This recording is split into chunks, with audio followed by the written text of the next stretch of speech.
Cylinder ಕೊರತೆಯಿಂದ auto ಚಾಲಕರಿಗೂ ಸಂಕಷ್ಟ ಎದುರಾಗಿದೆ. ನಿನ್ನೆ ಕ್ಲೋಸ್ ಆಗಿದ್ದ ರಾಜಾಜಿನಗರದ ಸೂಪರ್ ಗ್ಯಾಸ್ ಸ್ಟೇಷನ್ ಇಂದು ಓಪನ್ ಆಗಿದ್ದು ಗ್ಯಾಸ್ ಫಿಲ್ಲಿಂಗ್ಗೆ ಆಟೋ ಚಾಲಕರು ಮುಗಿಬಿದ್ದಿದ್ದಾರೆ. ಅಲ್ಲದೆ ಗ್ಯಾಸ್ ಸ್ಟೇಷನ್ನಲ್ಲಿ ಮತ್ತೆ ಯಾವಾಗ ಬೇಕಾದರೂ ಬಂದ್ ಆಗಬಹುದು ಅಂತ ಬೋರ್ಡ್ ಹಾಕಲಾಗಿದ್ದು ಆಟೋ ಚಾಲಕರ ಆತಂಕಕ್ಕೆ ಕಾರಣ ಆಗಿದೆ. ಒಂದು ಕಡೆ ಗ್ಯಾಸೇ ಸಿಗ್ತಾ ಇಲ್ಲ, ಒಂದು ಕಡೆ ಗ್ಯಾಸ್ ಹಾಕಿದ್ರೆ ಇನ್ನೊಂದು ಕಡೆ ಇಲ್ಲ. ಒಂದು ಕಡೆ ಮುಚ್ತಾರೆ, ಒಂದು ಕಡೆ ತೆಗಿತಾರೆ. ಒಂದೊಂದು ಕಡೆ 120 ರೂಪಾಯಿ ಮಾರ್ತಾರೆ. ಬರೀ 60 ರೂಪಾಯಿ ಇದ್ದಿದ್ದು ಗ್ಯಾಸು ಒಂದೇ ಸಲ 120 ರೂಪಾಯಿ ಹಾಕ್ತಾರೆ. ಇವಾಗ ಅಲ್ಲಿತ್ತು 3 ಗ್ಯಾಸ್ ಮುಚ್ಚಿಬಿಟ್ಟಿದ್ದಾರೆ, ಇದೊಂದೇ ಇರೋದು. ಇದು ಮುಚ್ಚಿಬಿಟ್ರೆ ಬಡವ್ರು ಹೆಂಗೆ ಬದುಕೋದು? ಇದು ಆಲೆ 5 ದಿನ ಆಯಿತು. 5 ದಿನದಿಂದ ಹಿಂಗೆ ತೆಗಿತಾರೆ, ಮುಚ್ಚುತ್ತಾರೆ.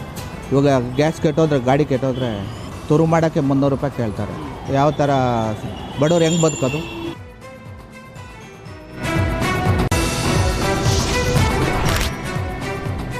ರಾಜ್ಯಾದ್ಯಂತ ಸಿಲಿಂಡರ್ ಕೊರತೆ ಉಂಟಾಗಿರುವ ಬಗ್ಗೆ ಮಾಜಿ ಸಂಸದ ಡಿಕೆ ಸುರೇಶ್ ಪ್ರತಿಕ್ರಿಯೆ ನೀಡಿದ್ದಾರೆ. ಯುದ್ಧದಿಂದ ಸಾಕಷ್ಟು ಸಮಸ್ಯೆ ಆಗ್ತಾ ಇದೆ, ಹೀಗಾಗಿ ಅದರ ಪರಿಣಾಮ ನಮ್ಮ ಮೇಲೂ ಬಿದ್ದಿದೆ. ಮೋದಿಯವರು ವಿಶ್ವಾಸದಿಂದ ಬೇರೆ ರಾಷ್ಟ್ರದೊಂದಿಗೆ ಒಳ್ಳೆ ಬಾಂಧವ್ಯ ಇಟ್ಕೋಬೇಕು, ಆದರೆ ಇಲ್ಲಿ ವಿಫಲವಾಗಿದೆ ಅಂತ ಸುರೇಶ್ ವಾಗ್ದಾಳಿಯನ್ನು ನಡೆಸಿದ್ದಾರೆ.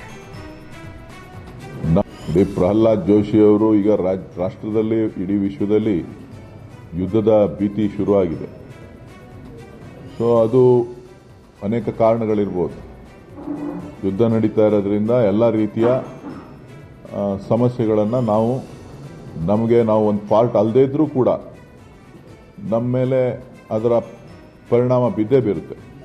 ಈಗಾಗಲೇ ಅದರ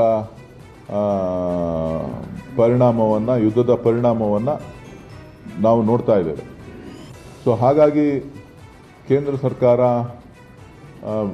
ಒಳ್ಳೆಯ ವಿಶ್ವಾಸವನ್ನು ಇಟ್ಕೊಂಡು ಅವರ ಮಿತ್ರ ರಾಷ್ಟ್ರಗಳ ಜೊತೆ ಮಾತುಕತೆ ಮಾಡಿ ಅಂತಾರಾಷ್ಟ್ರೀಯ ಬಾಂಧವ್ಯಗಳೇನಿದೆ, ವಿದೇಶಾಂಗ ನೀತಿ, ಅದು ಎಲ್ಲೋ ಒಂದು ಕಡೆ ಫೇಲ್ ಆಗಿದೆ ಅನ್ನೋದು ಒಂದು ಭಾಗ. ಆದರೆ ಮತ್ತೆ ಈ ರಾಷ್ಟ್ರದ ಹಿತದೃಷ್ಟಿಯಿಂದ ಏನೇನು ಮುಂಜಾಗ್ರತಾ ಕ್ರಮಗಳನ್ನು ತೆಗೆದುಕೊಳ್ಬೇಕು ಅದನ್ನು ತೆಗೆದುಕೊಂಡು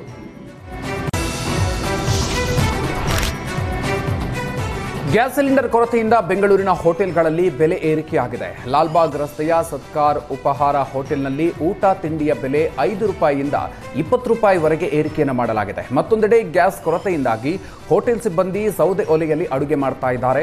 ಸಿಬ್ಬಂದಿ ಸಂಬಳ ಸೇರಿ ಪದಾರ್ಥಗಳ ಬೆಲೆ ಏರಿಕೆ ಆಗಿದೆ, ಹೀಗಾಗಿ ಬೆಲೆ ಏರಿಕೆ ಮಾಡಿದ್ದೀವಿ ಅಂತಾರೆ ಹೋಟೆಲ್ ಮಾಲೀಕರು. ಈ ದೇಶದ ಸಾರಿಗೆ ಸಚಿವರು ಹೇಳ್ತಾರೆ, ಪ್ರಾರಂಭದಲ್ಲೇ ಇರಾನ್ನಿಂದ ಬರುವಂಥ ಗ್ಯಾಸ್ ಬಂದಿಲ್ಲ ಅಂತ ತೊಂದರೆ ಇಲ್ಲ, 70 ದಿನ ಸ್ಟಾಕ್ ಇದೆ ಅಂತಾರೆ. ಆದರೆ ಇವತ್ತು ಗ್ಯಾಸು, ಪೆಟ್ರೋಲು ಎಲ್ಲ ಕಡಿಮೆ ಆಗಿದೆ. ಹೋಟ್ಲಲ್ಲಿ 5 ಇಂದ 20 ರೂಪಾಯಿ ಗಂಟ ಎಲ್ಲ ಬೆಲೆ ಏರಿಕೆ ಜಾಸ್ತಿ ಆಗಿದೆ. ಗ್ರಾಹಕರಿಗೆ, ನಮ್ಮಂಥವ್ರಿಗೆ ತೊಂದರೆ ಆಗಿದೆ.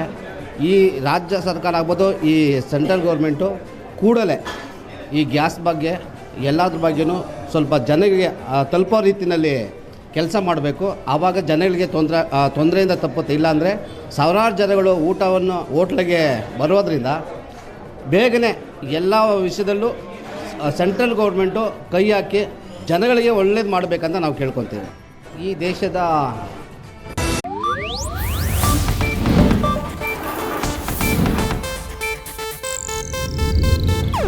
ಇದು ಏಷ್ಯಾನೆಟ್ ನ್ಯೂಸ್ ನೆಟ್ವರ್ಕ್ ಪ್ರಸ್ತುತಿ.